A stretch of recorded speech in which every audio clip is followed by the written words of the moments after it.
পরীক্ষার সময় first bencher versus back benchers. সব কোয়েশ্চেনই তো মোটামুটি কমন এসছে এবারে। আমি এবারে সব কোয়েশ্চেন পারবো। 1 2 3 4 5 6 সব কটার অ্যান্সার আমার ঠিকঠাক মিলে গেছে। ম্যাম পাতা লাগবে। নাম আর রোল নাম্বার লিখবে। এই একটা কোয়েশ্চেন তো আমার মনে আসছে না, কি ছিল রে বাবা? ওই স্বাগতা, আমাকে এই একটা কোয়েশ্চেনের অ্যান্সার বলে দিবি?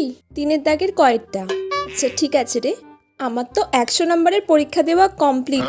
সব কোয়েশ্চেন পেরেছি, অন্তত 99 তো পাওয়া উচিতই। কিছুই তো কমন আসেনি যা পড়ে এলাম। ঠিক আছে, দেখা যাক, সবাই কিছুক্ষণ আগে লিখুক, তারপর সবাইকার ঝেড়ে ঝেড়ে যতটা লিখতে পারি লিখব। 1 2 3 4 8 9 10 10খানা কোয়েশ্চেন আমি জেনে জেনেই লিখে নেব। যাক বাবা, 25টা কোয়েশ্চেনের অ্যান্সার জেনে জেনে লিখতে পেরেছি। 25 পেয়ে যাব মানে আমি পাশ করে যাব। বাবা, ও আবার পাতা নিচ্ছে, আমার তো পরীক্ষা দেওয়াই হয়ে গেল।